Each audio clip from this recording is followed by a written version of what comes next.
കർത്താവിൻ്റെ വിലയേറിയ നാമത്തിന് സ്തോത്രം. ത്വൈതര സഭയ്ക്കുള്ള ദൂതാണ് നാം ശ്രദ്ധിക്കുവാൻ പോകുന്നത്. വെളിപ്പാട് പുസ്തകം 2-ാം അധ്യായത്തിൻ്റെ 18 തൊട്ടുള്ള വാക്യമാണ്. ഒരാവർത്തി നമുക്ക് ആ ഭാഗം ഒന്ന് വായിച്ച് നമുക്ക് ആ ഭാഗത്തെ ധ്യാനിക്കാം. ത്വൈതരയിലെ സഭയുടെ ദൂതൻ എഴുതുക: അഗ്നിജ്വാലയ്ക്കൊത്ത കണ്ണും വെള്ളോട്ടിന് സദൃശ്യമായ കാലുമുള്ള ദൈവപുത്രനെ അരുളി ചെയ്യുന്നത്, ഞാൻ നിന്റെ പ്രവൃത്തിയും നിന്റെ സ്നേഹം, വിശ്വാസം, ശുശ്രൂഷ, സഹിഷ്ണുത എന്നിവയും നിന്റെ ഒടുവിലത്തെ പ്രവൃത്തി ആദ്യത്തേതിലും ഏറിയെന്നും അറിയുന്നു.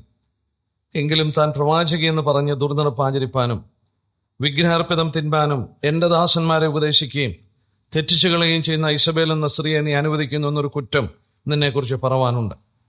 ഞാൻ അവൾക്ക് മാനസാന്തരപ്പെടുവാൻ സമയം കൊടുത്തിട്ടും ദുർനടപ്പ് വിട്ട് മാനസാന്തരപ്പെടുവാൻ അവൾക്ക് മനസ്സില്ല. ഞാൻ അവളെ കിടപ്പിലും അവളുമായി വ്യഭിചരിക്കുന്നവരെ അവളുടെ നടപ്പ് വിട്ട് മാനസാന്തരപ്പെടാതിരുന്നാൽ വലിയ കഷ്ടതയിലും ആക്കിക്കളയും. അവളുടെ മക്കളെയും ഞാൻ കൊന്നുകളയും. ഞാൻ ഉൾപ്പുകളെയും ഹൃദയങ്ങളെയും ആരായുന്നവനെന്ന് സകല സഭകളും അറിയും. നിങ്ങളുടെ പ്രവൃത്തിക്ക് തക്കവണ്ണം ഞാൻ നിങ്ങൾക്ക് ഏവർക്കും പകരം ചെയ്യും. എന്നാൽ ഈ ഉപദേശം കൈക്കൊള്ളാതെയും അവർ പറയും പോലെ സാത്താന്റെ ആഴങ്ങൾ അറിഞ്ഞിട്ടില്ലാതെയും ത്വൈതേരിലെ ശേഷം പേരോട് വേറൊരു ഭാരം ഞാൻ നിങ്ങളുടെ മേൽ ചുമത്തുന്നില്ല. എങ്കിലും നിങ്ങൾക്കുള്ളത് ഞാൻ വരും വരെ പിടിച്ചോൾവീൻ എന്ന് ഞാൻ കൽപ്പിക്കുന്നു. ജയിക്കുകയും ഞാൻ കൽപ്പിച്ച പ്രവൃത്തികളെ അവസാനത്തോളം അനുഷ്ഠിക്കുകയും ചെയ്യുന്നവന് എൻ്റെ പിതാവ് എനിക്ക് തന്നതുപോലെ ഞാൻ ജാതികളുടെ മേൽ അധികാരം കൊടുക്കും. അവൻ ഇരുമ്പുകൾ കൊണ്ട് അവരെ മേയ്ക്കും. അവർ കുശവന്റെ പാത്രങ്ങൾ പോലെ നുറുങ്ങിപ്പോവും. ഞാൻ അവൻ ഉദയ നക്ഷത്രവും കൊടുക്കും. ആത്മാവ് സഭകളോട് പറയുന്നത് എന്തെന്ന് ചെവിയുള്ളവൻ കേൾക്കട്ടെ. ത്വൈതര കാലയളവ് സഭാചരിത്രത്തിൽ നിർണായകമായ ഒരു കാലഘട്ടമായിരുന്നു. നാം സഭയ്ക്ക് കർത്താവ് നൽകിയ ദൂതുകളെ പ്രവചനത്തിന്റെ ആംഗിളിൽ കർത്താവ് നൽകപ്പെട്ട മുമ്പ് കൂട്ടി പറഞ്ഞ സഭാചരിത്രത്തെ പ്രൊഫറ്റിക്കൽ ആംഗിൾ നമ്മൾ ചിന്തിച്ചുകൊണ്ടിരിക്കുകയായിരുന്നു. കഴിഞ്ഞ 3 ദൂതുകളെ കുറിച്ച് ശ്രദ്ധിച്ചപ്പോഴും സഭയുടെ ആരംഭം തൊട്ട് അവർക്ക് വന്ന പരാജയങ്ങളെ വ്യക്തമായി മനസ്സിലാക്കി തരുവാനായിട്ട് കർത്താവിന് പ്രസാദം തോന്നി. മാത്രമല്ല, ഈ നമ്മെ സംബന്ധിച്ച് പുറകോട്ട് തിരിഞ്ഞു നോക്കി ഈ വിഷയങ്ങൾ പഠിക്കുമ്പോൾ വളരെയധികം ബുദ്ധിയുപദേശവും നമ്മെ വളരെയധികം പ്രബോധിപ്പിക്കുകയും ചെയ്യുന്ന വേദഭാഗങ്ങളായി ഇത് തീർന്നിട്ടുണ്ട്. ഇപ്പോൾ വായിച്ച വേദഭാഗത്തെക്കുറിച്ച് ഓർക്കുകയാണെങ്കിൽ 7 സഭകളുടെ ദൂതുകളുടെ മധ്യത്തിൽ നിൽക്കുന്ന ഒരു സഭ ആണ് ത്വൈതൈര സഭ. വീണ്ടും നമ്മൾ നോക്കിയാൽ ആദ്യം പഠിച്ച 3 സഭ, എഫെസോസ്, സ്മുർന, പെർഗമോസ് എന്ന് പറയുന്ന 3 സഭകൾ നമ്മൾ സൂക്ഷ്മ പരിശോധന നടത്തിയാൽ സഭാകാലയളവിന്റെ അന്ത്യം വരെ പ്രവചനാത്മാവിൽ നിലനിൽക്കുന്നു എന്ന് പറയുവാൻ നിവൃത്തിയില്ല. എന്നാൽ അവസാനം നമ്മൾ വായിക്കുന്ന ത്വൈതൈര, സർദീസ്, ഫിലാദൽഫിയ, ലവോദിക്ക, ഈ 4 സഭകളെ കുറിച്ച് പഠിക്കുമ്പോൾ അവിടെ തന്നെ ഇത് കർത്താവിന്റെ മടങ്ങിവരവ് വരെ നിലനിൽക്കും എന്ന സൂചനയുണ്ട്. ആദ്യത്തെ 3 സഭയോടുള്ള ദൂതുകള് ചരിത്രത്തിൽ അത് അവിടെ തന്നെ അവസാനിക്കുന്നുവെങ്കിലും വ്യക്തിപരമായി സഭയോടുള്ള ബന്ധത്തിലൊക്കെ അത് ഇന്നും പ്രാബല്യമായിരിക്കുന്നെങ്കിലും പ്രൊഫറ്റിക്കൽ ആംഗിളിൽ വാസ്തവത്തിൽ ആദ്യത്തെ 3 ദൂതുകൾ അതിൽ തന്നെ അവസാനിക്കുന്നു എന്ന് പറഞ്ഞാൽ തെറ്റില്ലേ. നമ്മൾ ശ്രദ്ധിച്ചു നോക്കിയാൽ അവസാനത്തെ 4 ദൂതിലും യേശുക്രിസ്തുവിന്റെ മടങ്ങിവരവിനെ കുറിച്ച് പറഞ്ഞുകൊണ്ടാണ് അവിടെ പരാമർശമുള്ളത്. അതുകൊണ്ട് കർത്താവിന്റെ വരവ് വരെ അതുണ്ടെന്നുള്ളത് വ്യക്തമായി കാണാൻ സാധിക്കുന്നുണ്ട്. 2:22 വരുവാനിരിക്കുന്ന വലിയ കഷ്ടത്തെക്കുറിച്ച് പറയുമ്പോൾ, ഞാൻ അവളെ വലിയ കഷ്ടതയിലാക്കിക്കളയുമെന്ന് പറയുമ്പോൾ, യേശുക്രിസ്തു വന്ന് ഈ ലോകം ഒരു കഷ്ടതയിലേക്ക് പ്രവേശിക്കുമ്പോൾ ആ കാലയളവിലും ഈ സഭാകാലയളവിലുള്ളവർ ഉണ്ടായിരിക്കുമെന്ന് അവിടെ സൂചന നൽകുന്നു. 3-ാം അധ്യായത്തിന്റെ 3-ാം വാക്യത്തിലെ അടുത്ത സഭ സർദീസ് കാലയളവിനെ കുറിച്ച് വായിക്കുമ്പോൾ നമ്മൾ കാണുന്നുണ്ട്, ഉണരാതിരുന്നാൽ ഞാൻ കള്ളനെ പോലെ വരും, ഏത് നാഴിക്ക് നിന്റെ മേൽ വരുമെന്ന് നീ അറിയുകയില്ല. കർത്താവായ യേശുക്രിസ്തുവിന്റെ രഹസ്യവരവിനെ കുറിച്ച് അത് പറയുന്നു. 3-ാം അധ്യായത്തിന്റെ 10-ാം വാക്യം ഫിലദൽഫിയ സഭയോട് പറയുമ്പോൾ അവിടെയും വായിക്കുന്നുണ്ട്, സഹിഷ്ണുതയെക്കുറിച്ചുള്ള എന്റെ വചനം നീ കാത്തുകൊണ്ടതിനാൽ ഭൂമിയിൽ വസിക്കുന്നവരെ പരീക്ഷിക്കേണ്ടതിന് ഭൂതലത്തിൽ എന്നും വരുന്ന പരീക്ഷകാലത്ത് ഞാൻ നിന്നെ കാക്കും. ആഗോളമായി വരുന്ന അന്തിക്രിസ്തുവിന്റെ ഭരണകാലത്തെക്കുറിച്ചുള്ള സൂചനയാണ്. അപ്പോൾ അന്ന് വരെ ഈ സഭാകാലയളവ് ഉണ്ടായിരിക്കുമെന്ന് സൂചന നൽകപ്പെടുന്നു. 3-ാം അധ്യായത്തിന്റെ 16-ാം വാക്യത്തില് ഞാൻ നിന്നെ എന്റെ വായിൽ നിന്ന് ഉമിണ്ണുകളയും. കർത്താവ് തന്റെ ജനത്തെ ഉയരത്തിലേക്ക് എടുക്കുമ്പോൾ നിന്നെ ഞാൻ തുപ്പിക്കളയും, കൈവിട്ട് കളയുമെന്ന് ലവോദിക്ക സഭയോടും പറയുന്നു. എന്നാൽ ഈ വിധത്തിലുള്ള പരാമർശം ആദ്യത്തെ 3 സഭകളിലുള്ള ദൂതുകളിൽ നമ്മൾ കാണുന്നില്ല. മറ്റു വിധത്തിൽ ചിന്തിച്ചാൽ ആദ്യത്തെ 3 സഭയിൽ പരിഹരിക്കപ്പെടാഞ്ഞ പരാജയങ്ങൾ നാലാമത്തെ സഭ നമ്മളിപ്പോൾ വായിച്ച ത്വൈതര കാലയളവിൽ പൂർത്തീകരണത്തിലേക്ക് വരികയാണ്. ആദ്യത്തെ 3 സഭയ്ക്ക് കർത്താവ് കൊടുത്ത ദൂതിൽ കൂടെ അവർ തങ്ങളെ തന്നെ തിരുത്തിയിരുന്നെങ്കിൽ ഈ നാലാമത്തെ സ്ഥിതി ത്വൈതര കാലയളവ് ആവിർഭവിക്കുകയില്ലായിരുന്നു. എന്നാൽ അവരത് പരാജയങ്ങളെ പരിഹരിക്കാതെ വന്നപ്പോൾ ആ പരാജയങ്ങളുടെ പൂർത്തീകരണമാണ് ത്വൈതൈരയിൽ നമ്മൾ കാണുന്നത്.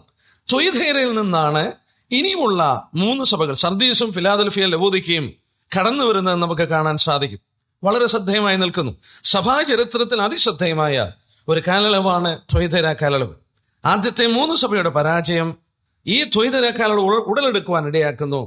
എന്നാൽ ത്വൈതൈരയിൽ നിന്നാണ് പിന്നീട് വായിക്കുന്ന സർദീസും ഫിലാദൽഫിയ ലവോദിക്കയും 3 സഭാ കാലയളവും ഉടലെടുക്കുന്ന ചിന്തിക്കുമ്പോൾ ഈ മധ്യത്തിൽ നിൽക്കുന്ന ഈ സഭ കാലയളവ് പ്രവചനപരമായിട്ട് വളരെ പ്രാധാന്യതയുണ്ട് എന്നുള്ളത് ശ്രദ്ധേയമായ കാര്യമാണ്. ആ പ്രൊഫറ്റിക്കൽ ആംഗിളിലാണ് നമ്മൾ നോക്കുന്നത്. അതുകൊണ്ട് ആ വിഷയത്തിൽ പ്രാധാന്യമർഹിക്കുന്നത് മനസ്സിലാക്കുവാൻ ഉതകുന്ന വിധത്തിൽ നമുക്ക് ആ വിഷയങ്ങളിലേക്കൊന്ന് കടന്നു പോകാം. നമ്മൾ ഓരോ സഭയുടെ പേര് പറയുമ്പോഴും അതിന് ഒരു പഠനമുണ്ടെന്നുള്ളത് കാണുകയുണ്ടായി. എഫെസോസ് എഫീമി എന്ന ധാതുവിൽ നിന്ന് വന്നു. അയഞ്ഞു പോകുന്ന റിലാക്സേഷൻ എന്നുള്ള വാക്കാണ്. സ്മുർന്ന സഭ പീഡിപ്പിക്കപ്പെട്ട 200 വർഷം റോമ ചക്രവർത്തിമാർ പീഡിപ്പിക്കപ്പെട്ട സഭ. മൂര് അല്ലെങ്കിൽ കയ്പ് എന്നുള്ള ആശയമാണ്. മൂന്നാമത് വന്ന പെർഗമോസ് എലിവേഷൻ ആൻഡ് മാരേജ്, വിവാഹത്തോടുള്ള ബന്ധത്തിൽ ഉയർത്തപ്പെട്ട സഭയെന്നാണ് പെർഗമോസ് എന്ന വാക്കിന്റെ അർത്ഥം. ത്വൈതൈര എന്ന വാക്ക് 2 പദത്തിൽ നിന്ന് വന്നിരിക്കുന്നു. തുവോ ഔർ അറ്റീരിയോ. തുവോ അറ്റീരിയോ. തുവോ എന്ന പദം ടു സാക്രിഫൈസ് എന്നും അറ്റീരിയോ എന്ന വാക്ക് നോട്ട് ടു ബിക്കം വേറി, ക്ഷീണിച്ചു പോകാത്തവൾ എന്നാണ്. എന്ന് പറഞ്ഞാൽ തുവോ എന്ന് പറഞ്ഞാൽ യാഗമെന്നും അറ്റീരിയോ എന്ന് പറഞ്ഞാൽ ക്ഷീണിച്ചു പോകാത്തവൾ എന്ന് പറഞ്ഞാൽ യാഗം കൊണ്ട് ക്ഷീണിച്ചു പോകാത്തവൾ എന്ന ആശയം. അതിന്റെ ശരിയായിട്ടുള്ള അർത്ഥം തുടർമാനമായ യാഗം, യാഗങ്ങൾ അർപ്പിച്ചിട്ട് ക്ഷീണിക്കാത്തവൾ, കണ്ടിന്യൂവൽ സാക്രിഫൈസ്. ന്യൂബറി മുതലായ വേദപണ്ഡിതന്മാർ ആ ഭാഷാ പഠനം നടത്തി അതിന്റെ ആശയം ഒരുപോലെ തന്നെ മിക്ക ദൈവദാസന്മാരും അത് സമ്മതിച്ചിരിക്കുന്നതായിട്ട് നമുക്ക് കാണാനായിട്ട് സാധിക്കുന്നു. ത്വൈതൈര, കണ്ടിന്യൂവൽ സാക്രിഫൈസ്. എന്തുകൊണ്ടാണ് ആ വാക്ക് വന്നിരിക്കുന്നതെന്ന് ശ്രദ്ധിച്ചാൽ ഇവിടെ ഇരിക്കുന്ന പലർക്കും അത് മനസ്സിലാക്കുവാൻ കഴിയുന്ന ഒരു വസ്തുതയാണ്. ത്വൈതൈര കാലയളവാണ് സഭാചരിത്രത്തിൽ അന്ധകാരയുഗം, ഡാർക്ക് ഏജ് എന്ന് ഹിസ്റ്ററിയിൽ പോലും രേഖപ്പെടുത്തിയിരിക്കുന്ന കാലയളവാണ്. ഏകദേശം 1000 വർഷക്കാലം, ഏകദേശം 590 തൊട്ട് 1517 വരെയുള്ള കാലഘട്ടം സഭാചരിത്രത്തിൽ അന്ധകാരയുഗം, ഡാർക്ക് ഏജ് എന്നറിയപ്പെട്ട കാലഘട്ടമാണ്. ആ കാലഘട്ടത്തെക്കുറിച്ച് നമ്മൾ വിലയിരുത്തിയാൽ ലോകത്തിലാകമാനമായി വളരെ ഉയർത്തപ്പെട്ട കാത്തലിക് ചർച്ചിന്റെ ഉപദേശങ്ങളും മറ്റും നമ്മൾ ഇതിൽ നിന്ന് വളരെ വ്യക്തമായി പ്രതിഫലിപ്പിക്കപ്പെട്ട് കാണപ്പെടുന്നു. അടുത്ത സഭയിൽ വരുമ്പോഴാണ് പ്രോട്ടസ്റ്റന്റ് സഭകളുടെ ആവിർഭാവവും അതിൽ നിന്ന് വന്നിരിക്കുന്ന പരാജയങ്ങളെ നമുക്ക് മനസ്സിലാക്കാനായിട്ട് സാധിക്കുന്നത്. എന്നാൽ ത്വൈതൈര എന്ന വാക്ക് കണ്ടിന്യൂവൽ സാക്രിഫൈസ്, തുടർമാനമായ യാഗമെന്ന് പറയുമ്പോൾ ഇന്നും കത്തോലിക്ക സഭ വിശ്വസിക്കുന്ന വിശ്വാസം ആ കാലയളവിൽ സഭയിൽ കടന്നു വന്ന പോലെ അവരുടെ മാസ് അല്ലെങ്കിൽ ബലി, അവരുടെ പുരോഹിതന്മാർ അൾത്താരയിൽ നിന്നുകൊണ്ട് ശുശ്രൂഷകൾ ചെയ്യുമ്പോൾ നമ്മൾ കർത്തൃമേശയിൽ വളരെ ലളിതമായി യേശുക്രിസ്തുവിന്റെ മരണപുനരുത്ഥാനത്തെ, അവന്റെ ശരീരത്തെയും അവന്റെ രക്തത്തെയും ഓർപ്പിക്കുന്ന, നമ്മളത് ലളിതമായി അവന്റെ ഓർമ്മയ്ക്ക് വേണ്ടി ആചരിക്കുമ്പോൾ ഒരു കത്തോലിക്ക പുരോഹിതൻ അൾത്താരയിൽ നിന്നുകൊണ്ട് അവൻ ചെയ്യുന്ന ശുശ്രൂഷ തുടർമാനമായ യാഗമാണ്, കണ്ടിന്യൂവൽ സാക്രിഫൈസാണ്. യേശുക്രിസ്തു കഴിച്ച യാഗത്തിന്റെ തുടർമാനമായിട്ടുള്ളത് അവരുടെ പുരോഹിതന്മാർ നിർവഹിച്ചുകൊണ്ടിരിക്കുന്നു. കത്തോലിക്കയിൽ നിന്ന് രക്ഷിക്കപ്പെട്ടു അനേക ദൈവജനം ഇവിടെ ഇരിപ്പുണ്ട്. അവർക്ക് അതിനെക്കുറിച്ച് വ്യക്തമായിട്ട് അറിയാം. മാസെന്നും ബലിയെന്നുമാണ് അവരുടെ കർത്തൃമേശയ്ക്ക് അവർ പറയുന്ന പേര്. ആ ബലി എന്നുള്ള വാക്കാണ്, തുടർമാനമായ ബലി എന്ന വാക്കാണ് ത്വൈതൈര എന്ന വാക്കിന്റെ അർത്ഥം. എന്നാൽ ഇത് ഉപദേശപരമായിട്ട് എത്രയോ അബദ്ധപൂർണമായ, ഏറ്റവും വലിയ അബദ്ധപൂർണമായ ഒരു ഉപദേശമാണെന്നുള്ളത് എബ്രായ ലേഖനത്തിൽ നിന്ന് നമുക്ക് കാണാൻ സാധിക്കും. എബ്രായ ലേഖനം 10-ാം അധ്യായത്തിന്റെ 10 തൊട്ട് 12 വരെയുള്ള വാക്യത്തിൽ, എബ്രായ ലേഖനം 10-ാം അധ്യായത്തിന്റെ 10 തൊട്ട് 12 വരെയുള്ള വാക്യത്തില് ആയിഷത്താൽ നാം യേശുക്രിസ്തു ഒരിക്കലായി കഴിച്ച ശരീരയാത്രയിൽ വിശുദ്ധീകരിക്കപ്പെട്ടിരിക്കുന്നു.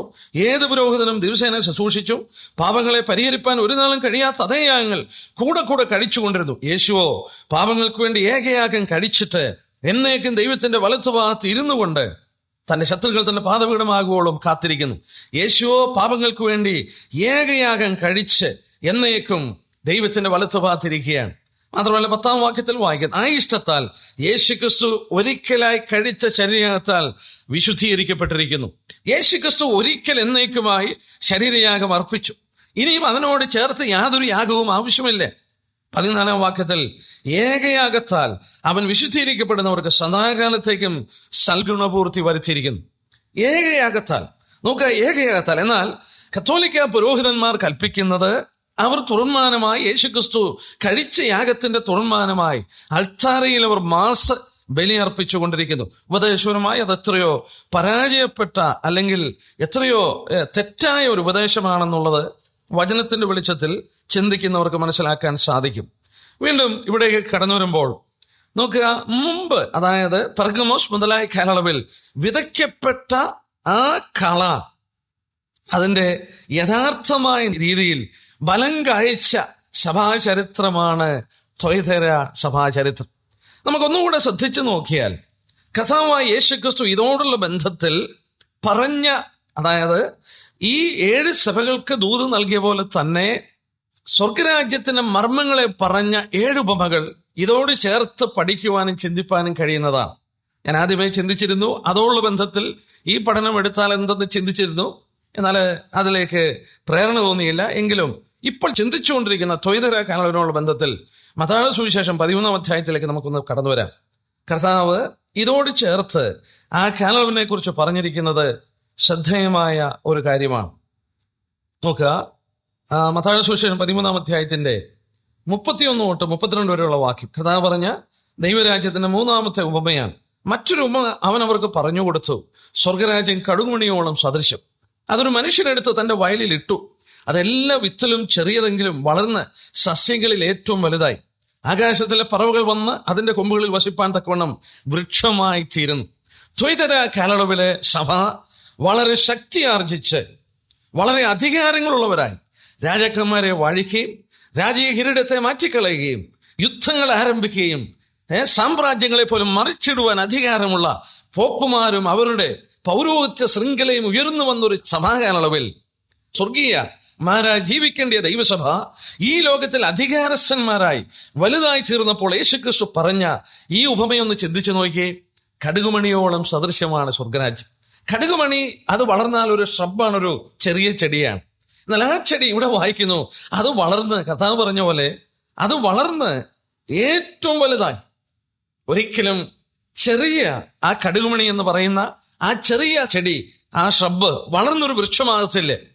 എന്നാൽ ഇവിടെ കർത്താവ് പറയുന്ന ആശയം ശ്രദ്ധിക്കുക, അത് വളർന്നൊരു വൃക്ഷമായെന്ന് മാത്രമല്ലേ, ഇവിടെ കർത്താവ് പറയുന്നു പറവകള്, ആകാശത്തിന്റെ പറവകൾ അതിന്റെ കൊമ്പുകളിൽ കൂടുവെക്കുന്നതായിട്ട് വായിക്കുന്നു. എന്താണ് ഈ പറവകള്?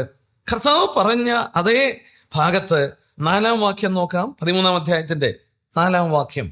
വിതയ്ക്കുമ്പോൾ ചിലത് വഴിയരികെ വീണു, പറവകൾ വന്നത് തിന്നുകളഞ്ഞു. 19-ാം വാക്യം നോക്കി, അതേ അധ്യായത്തിന്റെ 19-ാം വാക്യം.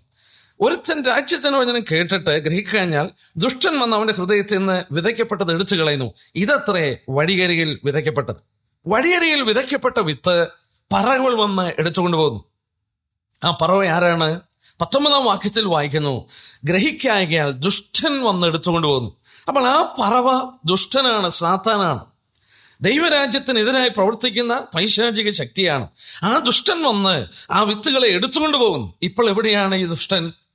കർത്താവ് പറഞ്ഞ ഉപമയിൽ നമ്മൾ ശ്രദ്ധിച്ചു നോക്കിയാൽ ആ ചെറിയ സസ്യത്തിൽ ഒരിക്കലും പറവയ്ക്ക് കൂടുവെക്കുവാൻ സാധ്യമല്ല. ഒരു പറവയും ആ കൊച്ചു ചെടിയിൽ പോയി അത് കൂടുവെക്കാറില്ല.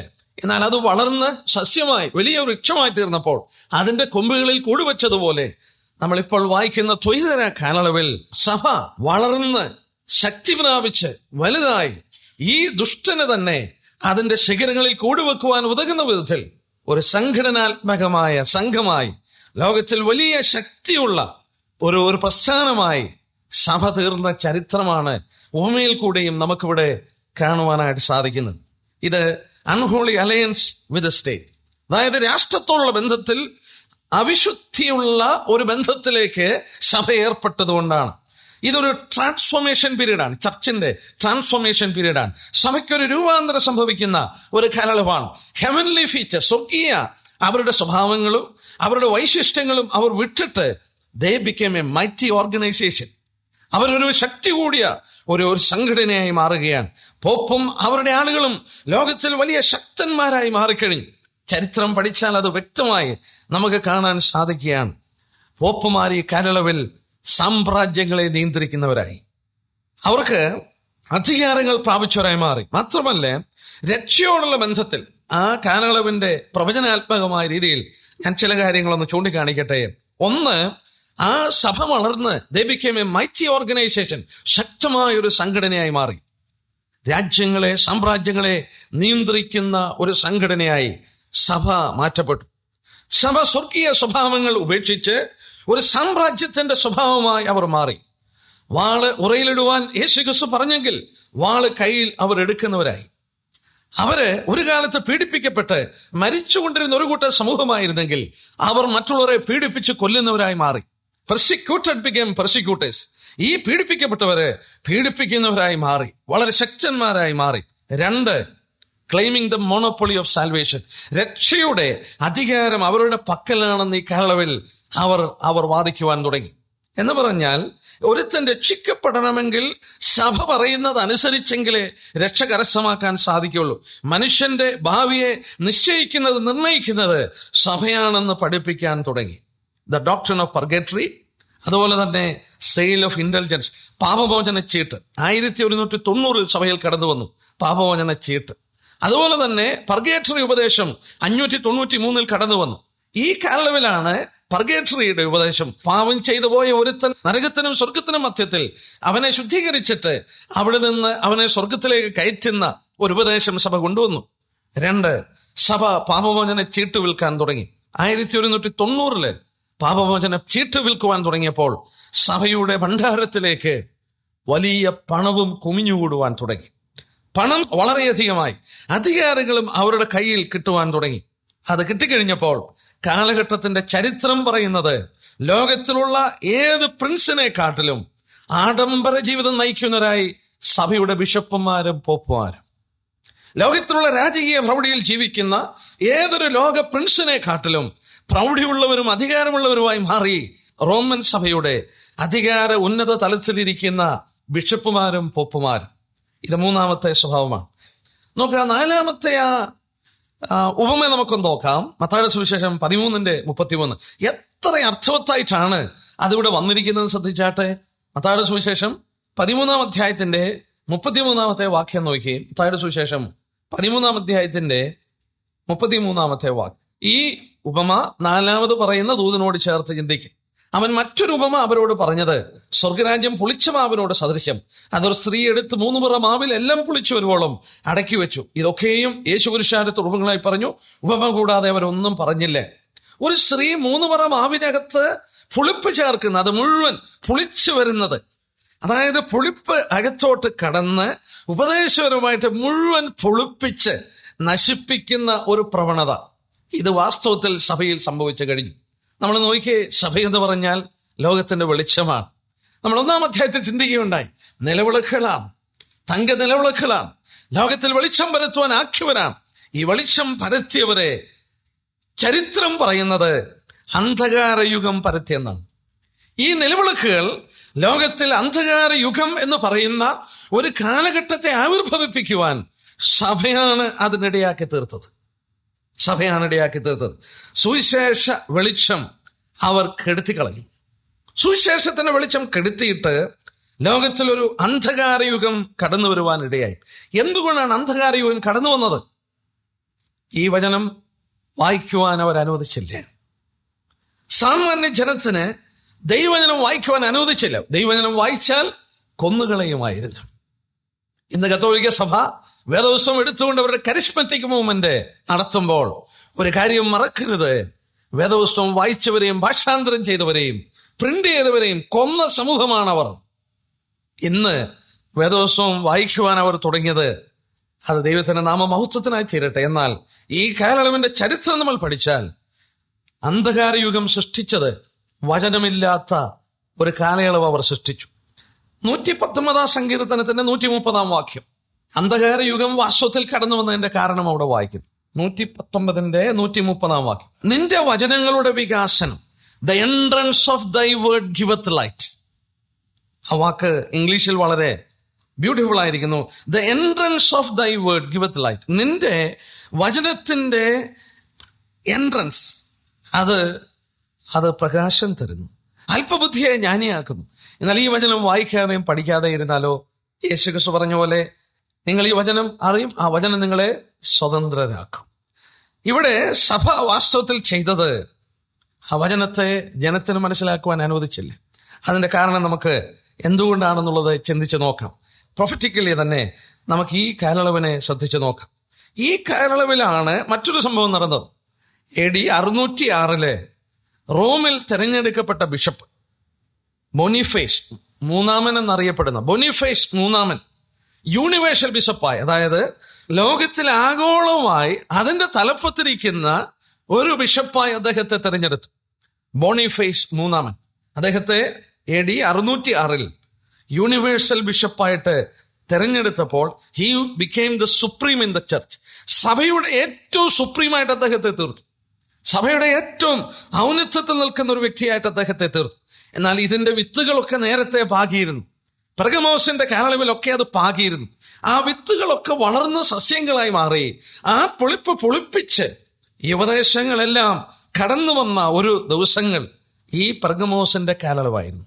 വീണ്ടും ശ്രദ്ധിച്ചു നോക്കിയാൽ പടിപടിയായി സ്റ്റെപ്പ് ബൈ സ്റ്റെപ്പായിട്ട് സ്പിരിച്വൽ ഡാർക്ക്നെസ്സിലേക്ക് സഭ കടന്നു പോവുകയായിരുന്നു. Step by step. ഇവിടെ ഇങ്ങനെ പറയാൻ സാധിക്കും, darkness reigned where there should have been light. പ്രകാശം നിലനിൽക്കേണ്ട സ്ഥലത്തിൽ അന്ധകാരം വാഴുവാൻ തുടങ്ങി. Death ruled where there should have been life. ജീവൻ നിലനിൽക്കേണ്ട സ്ഥലത്ത് മരണം വാഴുവാൻ തുടങ്ങി.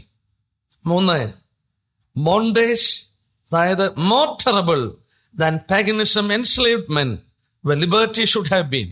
സ്വാതന്ത്ര്യം അനുഭവിക്കേണ്ട സ്ഥലത്ത് ജാതികൾ കൊടുക്കുന്ന ആ ബന്ധനത്തെക്കാട്ടിൽ അധികം ബന്ധനം സഭ വാസ്തവത്തിൽ അവിടെ വരുത്തുവാൻ സാധിക്കും. അതുകൊണ്ടാണ് കർത്താവ് ഈ സഭയോട് പറയുമ്പോൾ സാത്താന്റെ ആഴങ്ങൾ അറിയാത്ത ശേഷം പേരെന്ന് അവിടെ പറയുന്നു. 24-ാം വാക്യത്തിൽ നോക്കിയേ, എന്നാൽ ഈ ഉപദേശം കൈക്കൊള്ളാതെയും അവർ പറയും പോലെ സാത്താന്റെ ആഴങ്ങൾ അറിഞ്ഞിട്ടില്ലാത്ത ഡീപ് തിങ്സ് ഓഫ് സേറ്റൻ, സാത്താന്റെ ആഴമേറിയ കാര്യങ്ങൾ പ്രചരിപ്പിക്കപ്പെട്ട പരത്തപ്പെട്ട ഒരു നാളുകളായിരുന്നു ഇതെന്നുള്ളത് നമ്മൾ ഓർക്കേണ്ടത് ആവശ്യമാണ്. നോക്കുക, പരിശുദ്ധാത്മാവ് നമ്മളെ തിരുവചനത്തിൽ വായിക്കുന്നുണ്ട്. ദൈവത്തിന്റെ കൊരിന്ത്യർ ലേഖനത്തിൽ 1 കൊരിന്ത്യർ 2-ാം അധ്യായമാണെന്ന് തോന്നുന്നല്ലേ, ദൈവത്തിന്റെ ആഴങ്ങളെ ആരായുവാൻ പരിശുദ്ധാത്മാവ് നമ്മെ സഹായിക്കുന്നു. ദൈവത്തിന്റെ ആഴങ്ങളെ ആരായുവാൻ പരിശുദ്ധാത്മാവ് നമ്മെ സഹായിക്കുമ്പോൾ ഇവിടെ നോക്കുക, സാത്താന്റെ ആഴങ്ങളാണ് ഈ സഭയിൽ പ്രചരിച്ചിരിക്കുന്നത്. എന്താണ് ഈ കർത്താവ് സാത്താന്റെ ആഴങ്ങൾ എന്ന് പറഞ്ഞ ആ കാര്യങ്ങളിലൂടെ നമുക്ക് നോക്കാം. ഒരു 3 കൂട്ടം കാര്യങ്ങൾ പ്രധാനമായി നമുക്ക് ആ കാലയളവിൽ ശ്രദ്ധിച്ചാൽ മനസ്സിലാക്കാൻ സാധിക്കും. Pre eminence of the church of Rome. Roman സഭയ്ക്ക് സംഭവിച്ച പ്രീ എമിനൻസ്, അതായത് ഔന്നത്യമായ ഒരു പദവി. അതിന്റെ ചരിത്രം ഇങ്ങനെയാണ് പറയുന്നത്. ഈ കാലയളവിലെ ചരിത്രം വരിച്ചാൽ കുസ്തുന്തിനോസ് ചക്രവർത്തി ഇതിനു മുമ്പ് തന്റെ സാമ്രാജ്യത്തെ 3 തിരിച്ച് 3 മെട്രോപൊളിറ്റൻ സിറ്റികളിലെ ബിഷപ്പുമാരെ വാഴിക്കുകയുണ്ടായി. അന്ത്യോക്യയിലെ സഭ, അലക്സാൻഡ്രിയയിലെ സഭ, കോൺസ്റ്റന്റിനോപ്പിളിലെ സഭ. അലക്സാൻഡ്രിയയിലും അന്ത്യോക്യയിലും കോൺസ്റ്റന്റിനോപ്പിളും ഈ 3 സ്ഥലത്തും ബിഷപ്പുമാരുണ്ടായിരുന്നു, മെട്രോപൊളിറ്റൻ ബിഷപ്സ്. ആ പട്ടണങ്ങളെ ഭരിക്കുന്ന അല്ലെങ്കിൽ സഭയുടെ ചുമതലയുള്ള മെട്രോപൊളിറ്റൻ ബിഷപ്പുമാരുണ്ടായിരുന്നു. എന്നാൽ ഈ ബിഷപ്പുമാരുടെ മധ്യത്തിൽ ഒരു വടംവലി നടന്നുകൊണ്ടിരുന്നു. ആരാണ് ഇവരിൽ പ്രമുഖനായ വ്യക്തി? അങ്ങനെ ബിഷപ്പ് ഓഫ് റോം, റോമിലെ ബിഷപ്പ് ഇവരുടെ മുകളിൽ അധികാരം കരസ്ഥപ്പെടുത്തിയപ്പോൾ അതിന്റെ 23-ാം വാക്യം നോക്കിയാൽ നമുക്കൊരു കാര്യം കാണാൻ സാധിക്കുന്നു. കർത്താവ് 22, 21 വായിക്കാൻ, ഞാൻ അവളെ കിടപ്പിലും അവളുമായി വ്യഭിചരിക്കുന്നവരെ വലിയ കഷ്ടത്തിലാക്കി കളയും, അവളുടെ മക്കളെയും ഞാൻ കൊന്നുകളയും. അവളെ മാത്രമല്ല, അവളുടെ മക്കളെയും കൊന്നുകളയും. ബിഷപ്പ് ഓഫ് റോം ഈ മെട്രോപൊളിറ്റൻ ബിഷപ്പുമാരുടെ ഉന്നതമായ വ്യക്തിയാണെന്ന് പറയുമ്പോൾ, യൂണിവേഴ്സൽ ബിഷപ്പാണെന്ന് പറഞ്ഞുകൊണ്ട് ആ സ്ഥാനം കൈവശപ്പെടുത്തിയപ്പോൾ അവിടെ മറ്റൊരു സംഭവം നടന്നു. കോൺസ്റ്റന്റിനോപ്പിളിന്റെ പ്രാധാന്യത ഉള്ള ബിഷപ്പ്, അല്ലെങ്കിൽ ആ സ്ഥലത്തിന്റെ ചുമതലയുണ്ടായിരുന്ന ബിഷപ്പ് ഇതിനോട് എതിർത്തിട്ട് അദ്ദേഹം പുറത്തു വന്ന് വേറെ ഒരു സംഘമുണ്ടാക്കി. അതിന്റെ പേരാണ് ഈസ്റ്റേൺ ഓർത്തഡോക്സ് ചർച്ച്. ഇന്ന് നമ്മൾ മനസ്സിലാക്കുന്ന ഓർത്തഡോക്സ് സഭയുടെ ആരംഭം അവിടെയാണ്. അതായത് യൂണിവേഴ്സൽ ബിഷപ്പിനെ, സർവ്വലോകപരമായിട്ട് ബിഷപ്പിനെ റോമിന്റെ ബിഷപ്പായി ഉയർന്നു വന്നപ്പോൾ കോൺസ്റ്റന്റീനോപ്പിളിന്റെ പ്രധാനപ്പെട്ട ബിഷപ്പ് അതിനോട് എതിർത്തിട്ട് താൻ ഇതിന്റെ നിന്ന് പുറത്തു വന്നപ്പോൾ അദ്ദേഹം ഇതിന്റെ കൂട്ടര് പണിതുയർത്തിയ മറ്റൊരു മതസംഹിതയായിരുന്നു ഈസ്റ്റേൺ ഓർത്തഡോക്സ് ചർച്ച്. എന്നാൽ അവരുടെ ഉപദേശങ്ങളെല്ലാം ഇതുപോലെ തന്നെയുള്ള ഉപദേശം. ഒരു വ്യത്യാസം മാത്രം, റോമിന്റെ അധികാരത്തിൽ നിന്ന് അവർ പുറത്തു വന്ന് വേറെ ഒരു ഈ ബിഷപ്പിന്റെ, കോൺസ്റ്റന്റീനോപ്പിളിലെ ബിഷപ്പിന്റെ കീഴിൽ അവർ വരികയുണ്ടായി. നോക്കുക, ഇവിടെ ദൈവാത്മാവ് പറഞ്ഞത്, കർത്താവ് പറഞ്ഞ വാക്ക് ശ്രദ്ധിക്കുക, നിന്നെയും നിന്റെ മക്കളെയും. അവളെ പോലെ ഇരിക്കുന്ന മക്കളും ജന്മം കൊണ്ട ഒരു കാലയളവാണ്. റോമൻ സഭയെപ്പോലെ തന്നെ ഈസ്റ്റേൺ ഓർത്തഡോക്സ് ചർച്ചും പുറത്തു വന്നു. ഈ വിധത്തിൽ കടന്നു വന്നപ്പോൾ യേശുക്രിസ്തുവോട് പറയുകയാണ്, നിന്നെയും നിന്റെ മക്കളെയും ഞാൻ കൊന്നുകളയും, അല്ലെങ്കിൽ വലിയ കഷ്ടതയിലാക്കിക്കളയുമെന്ന് കർത്താവോട് പറഞ്ഞത് ശ്രദ്ധേയമായ കാര്യമാണ്. ഈ ഈസ്റ്റേൺ ഓർത്തഡോക്സിൽ നിന്ന് മാറി നിന്ന മറ്റു സഭകളെക്കുറിച്ച് ചരിത്രം പറയുന്നത്, റോമിന്റെ അധികാരത്തിൽ അവർ കീഴ്പ്പെട്ടില്ലായിരുന്നുവെങ്കിൽ അവർക്ക് നിലനിൽപ്പാനായിട്ട് സാധിക്കില്ല. അവർക്ക് സഭയായിട്ടോ വ്യക്തികളായിട്ടോ ഈ റോമൻ അധികാരത്തിന്റെ പുറത്ത് നിലനിൽക്കുന്ന പ്രശ്നമില്ലായിരുന്നു. അവരെ കൊന്നുകളയുക, പുറത്താക്കുക, സഭയ്ക്ക് ഉപദ്രവങ്ങൾ കൊടുക്കുക, ആളുകളെ കൊന്നുകളയുക, ഒരു വിധത്തിലും അവർക്ക് അല്ലാതെ ജീവിപ്പാൻ നിവൃത്തിയില്ലാത്തൊരു കാലഘട്ടമായിരുന്നു. റോമിന്റെ പാപ്പമാർക്ക് അത്ര വലിയ അധികാരമായിരുന്നു. സാമ്രാജ്യങ്ങളുടെ പ്രശ്നങ്ങളെ പരിഹരിക്കുന്ന മധ്യസ്ഥന്മാരായി മാറി. മാത്രമല്ല, രാജാക്കന്മാരെ വാഴിക്കുകയും രാജാക്കന്മാരെ അധികാരത്തിൽ നിന്ന് മാറ്റുകയും ചെയ്യുന്ന അധികാരം പോലും ഈ പാപ്പാമാർക്ക് ലഭിക്കുകയുണ്ടായി. മറ്റൊരു വലിയ പ്രത്യേകത, വികാർ ഓഫ് ക്രൈസ്റ്റ്, ക്രിസ്തുവിന് പകരം ഉള്ളവന് പോപ്പിന് അധികാര സ്ഥാനം ഏറ്റെടുത്തത് ഈ കാലയളവിലാണ്. ഒന്ന് ചിന്തിച്ചു നോക്കിയേ, ക്രിസ്തുവിന് പകരം ഇരിക്കുന്നവൻ, വികാർ ഓഫ് ക്രൈസ്റ്റ്. വികാരി എന്ന് നമ്മൾ പറയുമ്പോൾ ഇതിൽ നിന്ന് ഉത്ഭവിച്ചിട്ടുള്ള പദമാണ് വികാരി, മലയാളത്തിൽ വികാർ ഓഫ് ക്രൈസ്റ്റ്. ക്രിസ്തുവിന് പകരമുള്ളവൻ, അതായത് യേശു ക്രിസ്തുവിനെ കാണുന്ന പോലെ തന്നെ അതിന് പകരമായിട്ടിരിക്കുന്ന ഒരു വ്യക്തി ആരാണ്? ഈ പോപ്പ്. യേശു ക്രിസ്തുവിന് പകരം അധികാരം പ്രാപിച്ചവനായി, ജനത്തെ നിയന്ത്രിക്കുന്നവനായി അദ്ദേഹം എഴുന്നേറ്റ് വന്ന അധികാരത്തിന്റെ ചരിത്രം നമുക്ക് കാണാൻ സാധിക്കും. എന്നാൽ ചരിത്രം വീണ്ടും പഠിച്ചാൽ ഇവർ യുദ്ധങ്ങൾ ആരംഭിച്ചവരാണ്, ക്രൂസൈഡുകൾ നയിച്ചവരാണ്, സാമ്രാജ്യങ്ങളെ മറിച്ചിട്ടവരാണ്, ലക്ഷോപലക്ഷം ജനങ്ങളെ കൊന്നൊടുക്കിയ അധികാരസ്ഥന്മാരായിരുന്നു ഈ പോപ്പുമാര്. ഈ സഭാ കാലയളവിൽ സംഭവിച്ച ഭയങ്കരമായ സംഭവങ്ങൾ ചരിത്രത്തിൽ എഴുതപ്പെട്ട് ഇരിക്കുന്നത് സെക്കുലർ ഹിസ്റ്ററിയിൽ, സാധാരണ ചരിത്രത്തിലും ഹിസ്റ്ററി പഠിക്കുന്ന ഏതൊരു വ്യക്തിക്കും സെക്കുലർ ഹിസ്റ്ററിയിലും ഈ ചരിത്രം പഠിക്കേണ്ടതായിട്ട് വരുമ്പോൾ സഭ എത്രമാത്രം അന്ധകാരത്തിലേക്ക് പോയെന്നുള്ളത് ചിന്തിപ്പാനായിട്ട് സാധിക്കും. രണ്ടാമത്തെ പ്രത്യേകത, ഇവിടെ നമ്മൾ ശ്രദ്ധിച്ചു നോക്കിയാൽ അവർക്ക് pronouncements of the church of Rome, Roman സഭ അവരുടെ ചില പ്രസ്താവനകളും അധികാരത്തിന്റെ പ്രസ്താവനകളാണ്. അതും ശ്രദ്ധേയമായി പഠിക്കേണ്ട ഒരു വിഷയമായിട്ടിരിക്കുന്നു.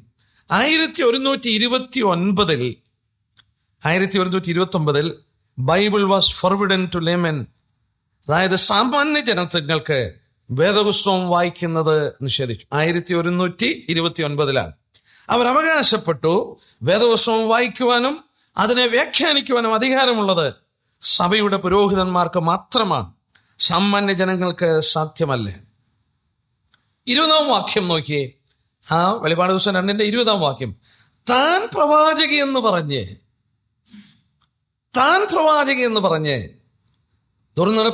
എങ്കിലും താൻ പ്രവാചകൻ എന്ന് പറഞ്ഞ് ദുർനടപ്പാചരിപ്പാനും വിഗ്രഹാർപ്പണത്തിന്മാനും എന്റെ ദാസന്മാരെ ഉപദേശിക്കുകയും തെറ്റിക്കുകയും ചെയ്യുന്ന ഇസബേൽ എന്ന സ്ത്രീയെ നീ അനുവദിക്കുന്നൊരു കുറ്റം നിന്നെ കുറിച്ച് പ്രമാണം. താൻ പ്രവാചകി എന്ന് പറയുന്ന ഒരവസ്ഥ, എന്നിട്ട് ജനത്തെ തെറ്റിച്ചു കളയുന്നു. സഭ ആ ഒരു നിലവാരത്തിലേക്ക് ഉയർന്നു.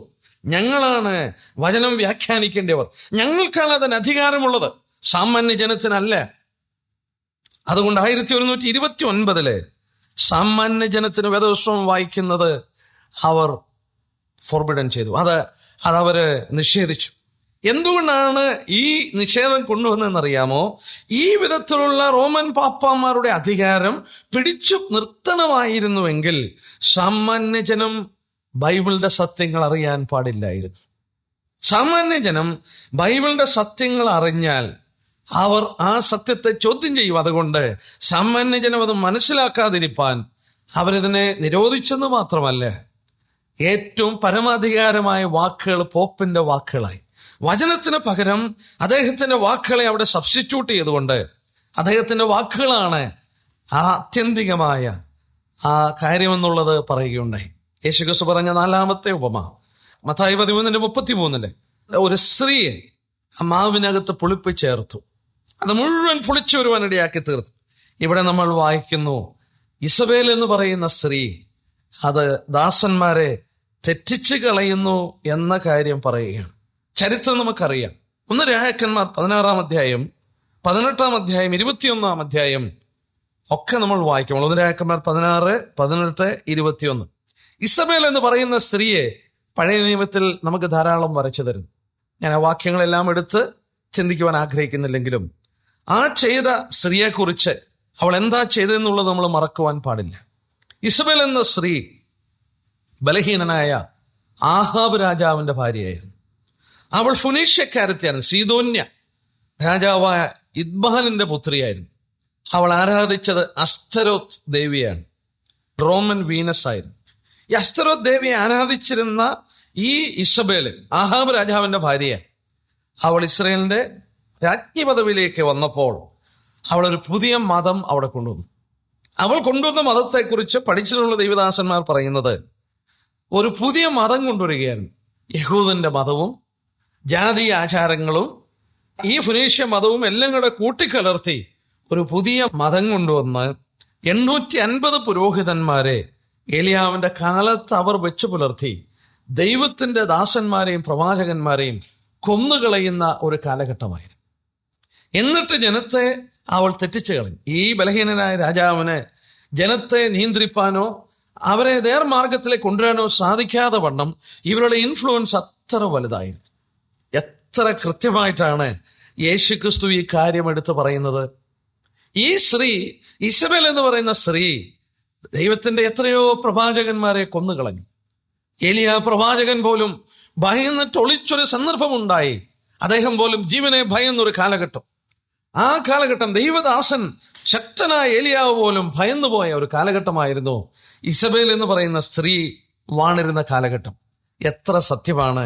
ഈ അന്ധകാര യുഗം പ്രവചനാത്മാവിൽ യേശുക്രിസ്തു വരച്ചു തരുമ്പോൾ അതുപോലെ തന്നെ സംഭവിച്ചു.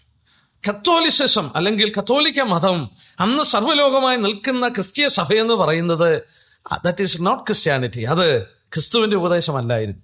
ക്രിസ്തീയ ഉപദേശവും യഹൂദ ഉപദേശവും ജാതീയ ഉപദേശം കൂടെ എടുത്ത് കൂട്ടിക്കലർത്തി ഇസബേൽ ഒരു പുതിയ മതം ഇസ്രായേലിൽ സ്ഥാപിച്ച പോലെ ക്രിസ്തീയ സമൂഹത്തിന് ഒരു പുതിയ മതം ഇസബേൽ കൊണ്ടുവരികയായിരുന്നു.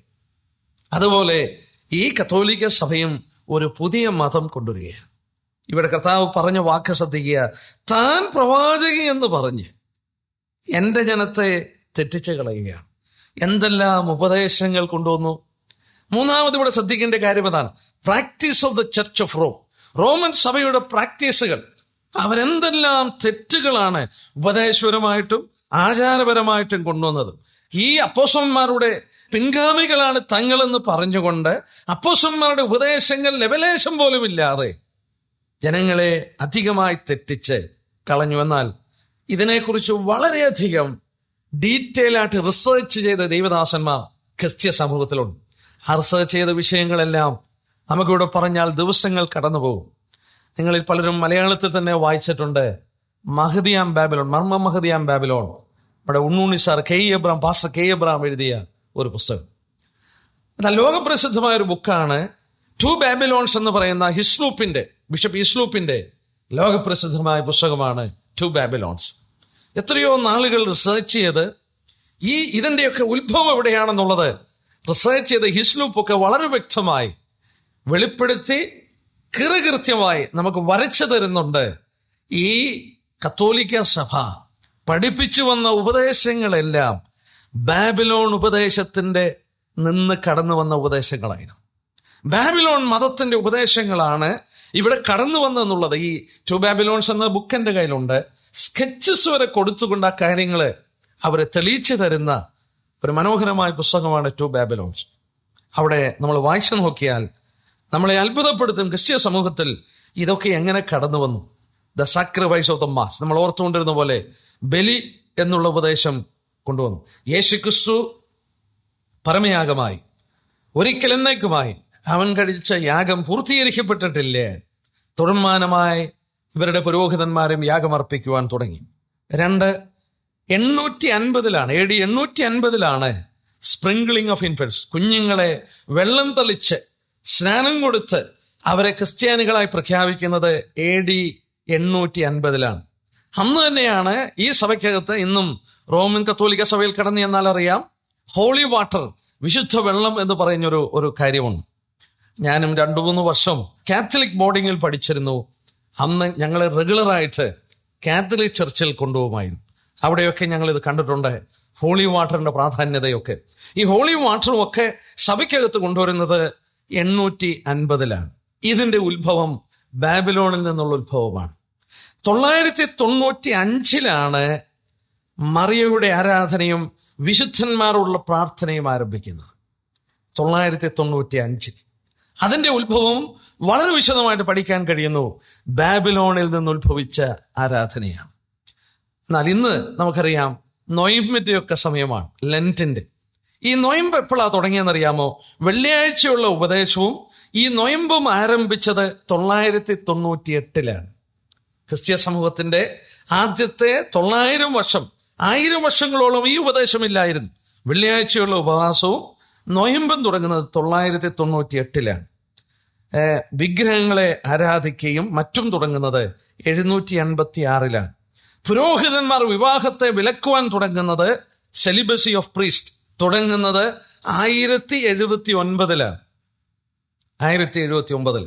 ഇങ്ങനെ പോകുന്നു ഇവരുടെ പട്ടിക. മൊണാസ്റ്റിസിസം, ഈ വിവാഹം കഴിക്കാതെ താമസിക്കുന്ന കാര്യങ്ങള്, കുംഭസാരം, ഇമേജസ്, മെഴുകുതിരികള്, ഇങ്ങനെ വാസ്തവത്തിൽ ജാതീയ ആചാരങ്ങൾക്ക് ഒരു ക്രിസ്ത്യനൈസ്ഡ് നെയിം കൊടുത്തുകൊണ്ട്, ക്രിസ്ത്യ പേര് കൊടുത്തുകൊണ്ട് ക്രിസ്ത്യ സഭയ്ക്കകത്തോട്ട് കൊണ്ടുവരുമ്പോൾ, ആ ഫുനീഷ്യൻ മതക്കാരത്തിയായിരുന്ന ഇസബേൽ ഇസ്രയേലിന്റെ ചരിത്രത്തിൽ ചെയ്ത അതേ കാര്യമാണ്. പുറജാതിക്കാരത്തിയായ ഇസബേല് ഫുനീഷ്യൻ മതത്തിന്റെ ഉപദേശവും യഹൂദന്റെ ഉപദേശവും ക്രിസ്ത്യ ഉപദേശവും കൂടെ കൂട്ടിക്കലർത്തി റോമൻ കത്തോലിക്ക സഭ ഒരു പുതിയ ഉപദേശം കൊണ്ടുവന്നത് ഇസബേൽ ചെയ്ത പോലെ തന്നെയാണ്. ജാതീയ ഉപദേശങ്ങളും യഹൂദന്റെ ഉപദേശങ്ങളും എല്ലാം കൂടെ കൂട്ടിക്കലർത്തി ഒരു പുതിയ മതത്തെ ഇസബേൽ കൊണ്ടുവന്നതിന്റെ കാര്യമാണ് കർത്താവായ യേശുക്രിസ്തു ഇവിടെ ചൂണ്ടി കാണിക്കുന്നത്. എങ്കിലും താൻ പ്രവാചകി എന്ന് പറഞ്ഞു, ഞങ്ങളാണ് വചനത്തെ വ്യാഖ്യാനിക്കേണ്ടത് എന്ന് പറഞ്ഞ് നിങ്ങൾ വായിക്കരുത് എന്ന് പറഞ്ഞുകൊണ്ട് ദുർനടപ്പ് ആചരിപ്പാനും വിഗ്രഹാർപ്പിതം തിന്നാനും എന്റെ ദാസന്മാരെ ഉപദേശിക്കുകയും തെറ്റിച്ചു കളയുകയും ചെയ്യുന്ന ഒരു ഉപദേശം നീ കൊണ്ടുവന്നതായിട്ട് കർത്താവോട് പറയുമ്പോൾ ഇതാണ് അതിന്റെ ആശയം. എന്നാൽ അതിന്റെ 21-ാം വാക്യത്തില് വളരെ ശ്രദ്ധേയമായ ഒരു വാക്യം നമ്മൾ കാണുന്നുണ്ട്. ഞാൻ അവൾക്ക് മാനസാന്തരപ്പെടുവാൻ സമയം കൊടുത്തിട്ടും. ഞാൻ അവൾക്ക് മാനസാന്തരപ്പെടുവാൻ സമയം കൊടുത്തിട്ടും. എന്നിട്ടെന്താ പറയാ? ദുർനടപ്പോട്ട് മാനസാന്തരപ്പെടുവാൻ അവൾക്ക് മനസ്സില്ലേ. ദൈവം മാർട്ടിൻ ലൂതറെ എഴുന്നേൽപ്പിച്ചു. നമ്മൾ അടുത്ത ദൂതില് അത് വിശദമായിട്ട് ദൈവം വെച്ചാൽ പഠിക്കും. മാർട്ടിൻ ലൂതറിനെ എഴുന്നേൽപ്പിച്ച് വിശ്വാസ നീതീകരണത്തെക്കുറിച്ചും മാത്രമല്ല ലോകത്തിന്റെ നാനാഭാഗങ്ങളിൽ ദൈവം തന്റെ ദാസന്മാരെ എഴുന്നേൽപ്പിച്ചു.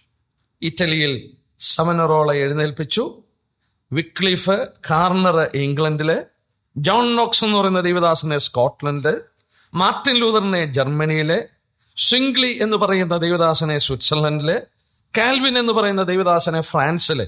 ഈ സ്ഥലങ്ങളിലൊക്കെ ദൈവം തന്റെ ദാസന്മാരെ എഴുന്നേൽപ്പിച്ചു. അഗ്നിജാലയുള്ള നാവുകളോടെ ദൈവത്തിന്റെ വചനത്തെ ശക്തമായി പഠിപ്പിച്ചു, വിശ്വാസ നീതീകരണം പഠിപ്പിച്ചു.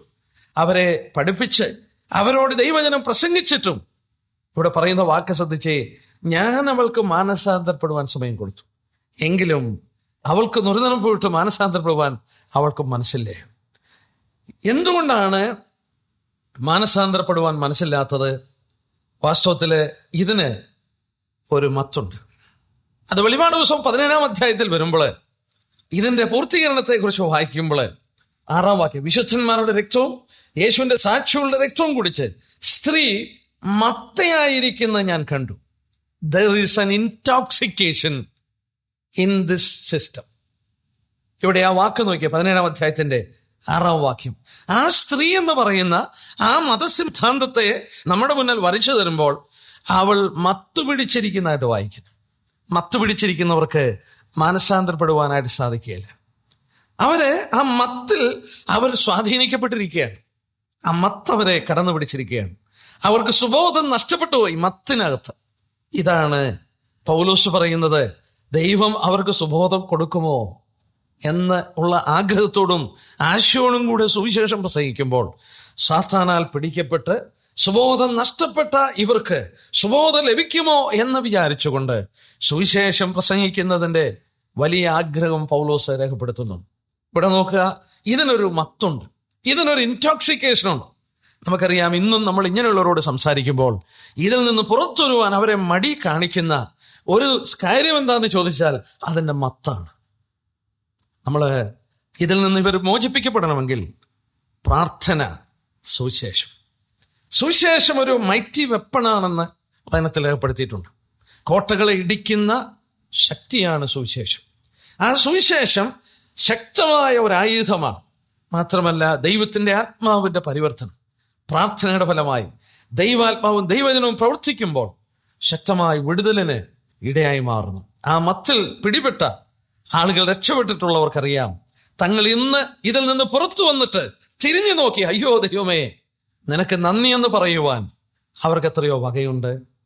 തിരിഞ്ഞു നോക്കി, അയ്യോ ഞങ്ങള് എത്രയോ മത്ത് പിടിച്ചു കിടന്നിരുന്നു, ഞങ്ങളെ വിടുവിച്ച വിടുതൽ എത്ര അത്ഭുതമാണ്. ദൈവം ഇന്നും ആളുകളെ വിടുവിച്ചുകൊണ്ടിരിക്കുന്നു, ദൈവം പ്രവർത്തിച്ചുകൊണ്ടിരിക്കുന്നു. സ്തോത്രം. 4-ാമത്, ഈ സഭയെക്കുറിച്ച് നോക്കിയാൽ ഈ സഭ പെർസിക്യൂട്ട് ചെയ്തുകൊണ്ടിരുന്നു, ആളുകളെ ഉപദ്രവിച്ചുകൊണ്ടിരുന്നു. നമ്മൾ ഓർത്തുകൊണ്ടിരുന്ന പോലെ ഇവരുടെ അധികാരം വലിയ അധികാരമായിരുന്നു. ഈ റോമൻ സഭയുടെ അധികാരം വലിയ അധികാരമായിരുന്നു. അവരോട് കൂറു പുലർത്താത്ത, അവരോട് വാസ്തവത്തിൽ സത്യസന്ധത കാണിക്കാത്തവരെയൊക്കെ അവർ കൊന്നുകളഞ്ഞു. സഭയുടെ ചരിത്രം, ഡാർക്ക് ആൻഡ് മിഡിൽ ഏജ്, ഇത്ര ഭയങ്കരമായ പെർസിക്യൂഷൻ നടത്തിയിട്ടുള്ള ചരിത്രമാണ് നമുക്ക് സെക്യുലർ ഹിസ്റ്ററിയിൽ പോലും ചൂണ്ടിക്കാണിക്കുന്നത്. ആദ്യം എക്സ്കമ്മ്യൂണിക്കേഷൻ കൊണ്ടുവന്നു, പിന്നെ ടോർച്ചറിങ് കൊണ്ടുവന്നു, അവസാനം ആളുകളെ കൊല്ലുവാനും തുടങ്ങി. സഭ അപ്പോൾ എത്രമാത്രം തെറ്റിപ്പോയെന്നുള്ളത് നമുക്കിവിടെ ശ്രദ്ധിപ്പാനായിട്ട് സാധിക്കും. കർത്താവ് ഈ ദൂത് പറയുമ്പോൾ ഒരു റെമനന്റ് ഇതാ ഇങ്ങനെ തന്നെ നിൽക്കും, ഇതിന്റെ മധ്യത്തിൽ ഒരു ശേഷിപ്പ് മാത്രമേ കാണൂ. 24-ാം വാക്യം നോക്കിയേ. എന്നാൽ ഈ ഉപദേശം കൈക്കൊള്ളാതെയും അവർ പറയും പോലെ സാത്താന്റെ ആഴങ്ങൾ അറിഞ്ഞിട്ടില്ലാതെയും ത്വയതേരയിലെ ശേഷം പേരോട് എ റെമനന്റ്, ഒരു ശേഷം പേര്, ഒരല്പജനം എന്ന് പറയുമ്പോൾ majority owned accept his teaching. ഏറിയ പങ്കും താൻ പഠിപ്പിക്കുന്നത് അംഗീകരിക്കില്ല. കർത്താവിനറിയാം, താൻ ഈ പറയുന്നത് ഏറിയ പങ്കും അംഗീകരിക്കില്ല. ഒരു ചെറിയ മൈനോറിറ്റി മാത്രമേ അത് അംഗീകരിക്കുകയുള്ളൂ. കർത്താവ് അവരോട് പറയുന്ന വാക്കാണ് 25-ാം വാക്യം, എങ്കിലും നിങ്ങൾക്കുള്ളത് ഞാൻ വരും വരെ പിടിച്ചുകൊള്ളുവീൻ. ഇതിന്റെ മധ്യത്തിൽ വിശ്വസ്തരായി പാർക്കുന്ന ഒരു ചെറിയ സമൂഹമുണ്ടായിരുന്നു. ഇവർക്ക് കീഴ്പ്പെടാതെ, ഇവരുടെ ഉപദേശങ്ങൾ കൈക്കൊള്ളാതെ കർത്താവിനോട് വിശ്വസ്തത പുലർത്തിയ ഒരു ചെറിയ സമൂഹം ചരിത്രത്തിൽ അന്നും ഉണ്ടായിരുന്നു. ബാലന് മുട്ടുകുത്താത്ത 7000 പേരെ ദൈവം ശേഷിപ്പിച്ചതുപോലെ ഇവിടെയും ദൈവം അവരെ ശേഷിപ്പിച്ചിരുന്നു. കർത്താവ് അവരെ അറിയുന്നു. കർത്താവ് അവരോട് പറയുന്നുണ്ട്, നിങ്ങൾക്കുള്ളത് ഞാൻ വരും വരെ പിടിച്ചുകൊള്ളുക, hold fast till I come.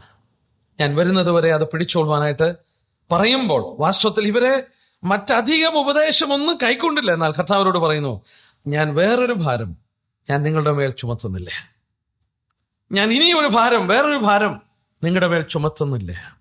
സഭ അധികം റിക്കവറി ചെയ്തിട്ടില്ലേ?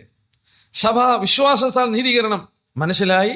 സഭയുടെ ഉപദേശങ്ങളൊന്നും വാസ്തവത്തിൽ അവർക്ക് പൂർണ്ണമായി അംഗീകരിക്കാനോ മനസ്സിലാക്കുവാനോ സാധിച്ചില്ലേ? കർത്താവ് പറയുന്നു, ഞാൻ വേറൊരു ഭാരം നിന്റെ മേൽ ഇപ്പോൾ വെക്കുന്നില്ലേ, നിനക്കുള്ളത് നീ പിടിച്ചുകൊള്ളുക. അല്ലാത്തവരോട് കർത്താവ് പറഞ്ഞു, ഞാൻ വലിയ 22-ാം വാക്യം, വലിയ കഷ്ടതയിൽ ആക്കിക്കളയും.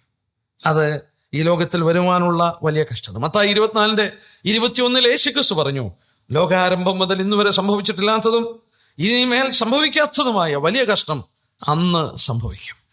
എന്റെ പ്രിയപ്പെട്ടവരെ, പ്രത്യേകം ഓർക്കുക, യേശുക്രിസ്തു മധ്യാകാശത്തിൽ വന്ന് തന്റെ ജനത്തെ ചേർത്ത് കഴിയുമ്പോഴും ഇവിടെ നമ്മൾ വായിക്കുന്ന പോലെ ഈ സഭ ഇവിടെ കൈവിടപ്പെട്ടിരിക്കും.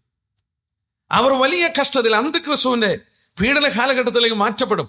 അതാണ് വെളിപാട് ദിവസം 17-ാം അധ്യായത്തിൽ അവർ വീണ്ടും അധികാരത്തിലേക്ക് വരും. ഞാൻ എന്റെ കേൾവിക്കാരോട് വീണ്ടും ഓർപ്പിക്കട്ടെ, യൂറോപ്പിന്റെ റൂട്ടുകൾ പഠിച്ചാൽ, യൂറോപ്പിന്റെ വേരുകളെ പഠിച്ചു നോക്കിയാൽ, യൂറോപ്പ് കാത്തലിക് റൂട്ട്സ് ഉള്ളതാണ്. ലോകത്തിലാകെ പ്രൊട്ടസ്റ്റന്റ് റൂട്ടുള്ള കൺട്രി അമേരിക്ക മാത്രമേ ഉള്ളൂ. അമേരിക്ക മാത്രമാണ് ലോകത്തിലുള്ള ഏക പ്രൊട്ടസ്റ്റന്റ് കൺട്രി. യൂറോപ്പ് മുഴുവൻ നമ്മൾ ശ്രദ്ധിച്ചാൽ അവർക്കുള്ള റൂട്ടുകൾ മുഴുവൻ കാത്തലിക് റൂട്ടാണ്. വെളിപാട് ദിവസം 17-ാം അധ്യായം ദൈവം അനുവദിച്ചാൽ അന്ന് ആ പ്രൊഫറ്റിക്കൽ ആംഗിള് നമ്മൾ പഠിക്കാൻ പോവുകയാണ്. അവിടെ നോക്കുക, വീണ്ടും ഈ കാത്തലിക് റൂട്ടുകൾ റിവൈവ്ഡായി മാറിയിട്ട് ഈ കാത്തലിക് മതവും അന്തിക്രിസ്തുവിന്റെ ഭരണവും കൂടെ ഒന്നിച്ച് ഭരിക്കുന്ന ചിത്രമാണ്. മൃഗവും മൃഗത്തിന് മേൽ ആ പൊൻപാത്രം പിടിച്ചുകൊണ്ട് മഹിതയാം ബാബിലോൺ എന്ന് പേരുള്ള ആ വേശ്യ നിയന്ത്രിക്കുന്ന ചിത്രം. ഞാൻ എൻ്റെ പ്രിയപ്പെട്ടവരോട് പറയട്ടെ, ഇന്നത്തെ കാത്തലിക് പോപ്പ് യൂറോപ്പിലുടനീളം യാത്ര ചെയ്ത് വീണ്ടും അതിന്റെ റൂട്ടിനെ അദ്ദേഹം തട്ടി ഉണർത്തി കഴിഞ്ഞു. വീണ്ടും യൂറോപ്പിനെ തട്ടി ഉണർത്തി കഴിഞ്ഞ ഒരു ദിവസമാണ് നമ്മൾ ജീവിക്കുന്നത്.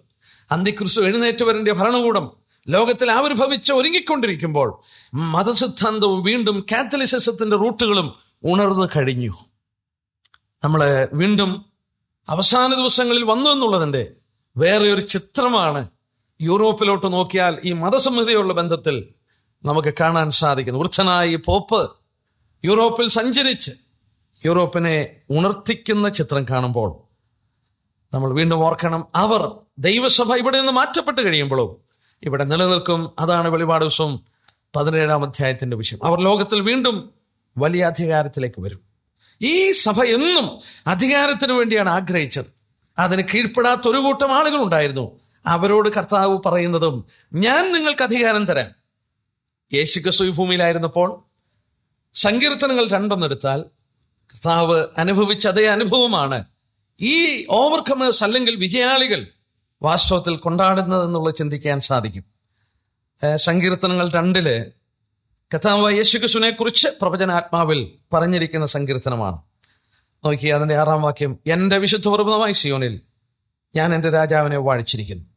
ഞാനൊരു നിർണയം പ്രസ്താവിച്ചു, യഹോവയോട് അരുളിച്ചത്, നീ എൻ്റെ പുത്രൻ, ഞാൻ ഇന്ന് നിന്നെ ജനിപ്പിച്ചിരിക്കും. നീ എന്നോട് ചോദിച്ചോളുക, ഞാൻ നിനക്ക് ജാതികളെ അവകാശമായും ഭൂമിയുടെ അറ്റങ്ങളെ കൈവശമായും തരും. എന്നോട് ചോദിക്കുക, ഞാൻ നിനക്ക് ജാതികളെ അവകാശമായി. I will give you nations എന്നാവിടെ ഇംഗ്ലീഷ് രേഖപ്പെടുത്തിയിരിക്കുന്നു. ഭൂമിയുടെ അറ്റങ്ങളെയും ഞാൻ നിനക്ക് കൈവശമായും തരും. കർത്താവായ യേശുക്രിസ്തുവിന് പിതാവായ ദൈവം ലോകത്തിന്റെ അധികാരം ഹാൻഡ് ഓവർ ചെയ്യുന്ന ചിത്രമാണ്. നമ്മൾ മറക്കരുത്, മത്തായി 4:8-9 വായിക്കുമ്പോൾ, മത്തായി 4:8-9 വാക്യം, സാത്താൻ കർത്താവിന്റെ അടുക്കൽ വന്നിട്ട് പറഞ്ഞു, എന്നെ വീണെന്ന് നമസ്കരിച്ചാൽ മതി, ഇതെല്ലാം ഞാൻ നിനക്ക് തരാമെന്ന് പറഞ്ഞു. എന്നോട് ചോദിക്കുക, ഞാൻ രാജ്യങ്ങളെ നിനക്ക് തരും. അവൻ ഈ ഭൂമിയുടെ അധികാരം ഏറ്റെടുക്കുന്നതിന് മുമ്പ് അവനൊരു ക്രൂശ് ഉണ്ടായിരുന്നു, വേദനയുടെ ഒരു അനുഭവം ഉണ്ടായിരുന്നു. അതിൽ അവൻ വിശ്വസ്തനായി ക്രൂശ് അനുഭവിച്ചു. പിതാവ് ലോകരാജ്യങ്ങളെ അവന്റെ കയ്യിൽ കൊടുക്കുന്നതിന് മുമ്പ് അവനോട് പറഞ്ഞു, നീ എൻ്റെ വലത്തുഭാഗത്തിരിക്കുക, നീ എൻ്റെ വലത്തുഭാഗത്തിരിക്കുക എന്ന് വരെയാണ്. ജാതികൾ നിന്റെ പാദപീഠമാകുവോളും, 110-ാം സങ്കീർത്തനത്തിൽ ജാതികൾ നിന്റെ പാദപീഠമാകുവോളും നീ എൻ്റെ വലത്തുഭാഗത്തിരിക്കുക. നീ എന്നോട് ചോദിക്കുക, ഞാൻ നിനക്ക് ജാതികളെ അവകാശമായി തരും. ഈ സഭയുള്ള ബന്ധത്തിൽ പഠിക്കുമ്പോൾ ഇവിടെ കർത്താവ് പറയുന്ന ഒരു കാര്യം, ഓവർകമേഴ്സ്, വിജയാളികൾ, ലോകത്തിന്റെ പ്രതാപത്തിനും ലോകത്തിന്റെ മഹത്വത്തിനും ലോകത്തിന്റെ പേരിനും തങ്ങളെ തന്നെ ഏൽപ്പിച്ചു കൊടുക്കാതെ യേശുക്രിസ്തുവിനോട് വിശ്വസ്തത പുലർത്തിയ ആ ജനങ്ങൾക്കും കർത്താവ് കൊടുക്കുന്ന വാഗ്ദത്തം 26-27 വാക്യം, ജയിക്കുകയും ഞാൻ കൽപ്പിച്ച പ്രവൃത്തികളെ അവസാനത്തോളം അനുഷ്ഠിക്കുകയും ചെയ്യുന്നവനെ എൻ്റെ പിതാവ് എനിക്ക് തന്നതുപോലെ ഞാൻ ജാതികളുടെ മേൽ അധികാരം കൊടുക്കും. എൻ്റെ പിതാവ് എനിക്ക് തന്നതുപോലെ. എൻ്റെ പിതാവ് എനിക്ക് തന്നത് എങ്ങനെയാണ്? ക്രൂശിൽ വേദനയുടെ അനുഭവത്തിന്റെ ശേഷം. നീ ജാതികളെ എന്നോട് ചോദിക്കുക, നേഷൻസിനെ ഞാൻ നിനക്ക് തരും, ഭൂമിയുടെ അറ്റം വരെ അധികാരം തരും. കർത്താവ് തന്നോട് വിശ്വസ്തത കാണിച്ചവരോടും പറഞ്ഞു, നിങ്ങൾക്കും ഒരു ക്രൂശുണ്ട്, നിങ്ങൾക്കൊരു വേദനയുടെ അനുഭവമുണ്ട്. നിങ്ങളത് കഴിയുമ്പോൾ എൻ്റെ പിതാവ് എനിക്ക് തന്നതുപോലെ ഞാൻ ജാതികളുടെ മേൽ അധികാരം കൊടുക്കും. അവൻ ഇരുമ്പുകോൽ കൊണ്ട് അവരെ മേയ്ക്കും, അവർ കുശവന്റെ പാത്രങ്ങൾ പോലെ നുറുങ്ങിപ്പോകും. കർത്താവിന്റെ 1000 ആണ്ട് വാഴ്ചയെക്കുറിച്ചാണ് ഇവിടെ പറയുന്നത്. ഇരുമ്പുകോൽ കൊണ്ട് കർത്താവ് ഭരണം നടത്തുന്നത് 1000 ആണ്ട് വാഴ്ചയിലാണ്. അധികാരം പ്രയോഗിക്കുന്ന കർത്താവ് ആ അധികാരം ഉപയോഗിച്ച് 1000 ആണ്ട് വാഴ്ചയിൽ ഭരണം നടത്തുമ്പോൾ ജാതികൾ, രാഷ്ട്രങ്ങളെല്ലാം അവൻ അമരുന്നു. അതുപോലെ തന്നെ ഇന്നെന്നോട് വിശ്വസ്തത പാലിക്കുന്ന നിങ്ങൾക്ക് ഞാൻ അധികാരം തരും. അത് മാത്രമല്ല, ഞാൻ അവന് ഉദയ നക്ഷത്രവും കൊടുക്കും. അതിനെക്കുറിച്ച് ഞാൻ വിശദീകരിക്കാതെ പറയട്ടെ. 1000 ആണ്ട് വാഴ്ചയ്ക്ക് ശേഷം പുതിയ ഭൂമി കടന്നു വരും. പുതിയ ഭൂമി എത്ര നാള് നിലനിൽക്കുന്നുള്ളതല്ല, നിത്യമായി നിലനിൽക്കുന്ന ഒരു കാലയളവാണ്. എന്നാൽ ജനനമുണ്ട്, മരണമില്ല. ജനങ്ങൾ പെറ്റുവരികയും അവർ വാസ്തവത്തിൽ ഈ ഭൂമിയെ നിറയ്ക്കുമ്പോൾ അവർക്ക് നക്ഷത്രങ്ങളിലേക്ക് അവരെ മാറ്റിപ്പാർപ്പിക്കുമെന്ന് വിശ്വസിക്കുന്ന വലിയൊരു സമൂഹം വേദപണ്ഡിതന്മാരുണ്ട്. അന്ന് കർത്താവ് ജനത്തോട്, ഇന്ന് വിശ്വസ്തരായിരിക്കുന്നവരോട് വാക്ക് പറഞ്ഞു, ഞാൻ അവൻ ഉദയ നക്ഷത്രവും കൊടുക്കും. Morning star too. വിശ്വസ്തരായി പാർക്കാം. ലോകത്തിന്റെ മഹത്വം, ലോകത്തിന്റെ പ്രതാപവുമല്ലേ യേശുക്രിസ്തുവിന്റെ വാക്ക്. അവൻ എത്രയോ കരുണയുള്ളവനായി ദൈവസഭയ്ക്ക് സംഭവിക്കുന്ന പരാജയങ്ങളെ വ്യക്തമായി കർത്താവ് നമുക്ക് വരച്ചു തരുമ്പോൾ നാം അത് മനസ്സിലാക്കി നമ്മളെ തന്നെ തിരുത്തി ആ വിളക്കിൽ കൂടുതൽ പ്രകാശിതമായി അവനോട് വിശ്വസ്തത പുലർത്താം. അവന്റെ വലിയ നാമം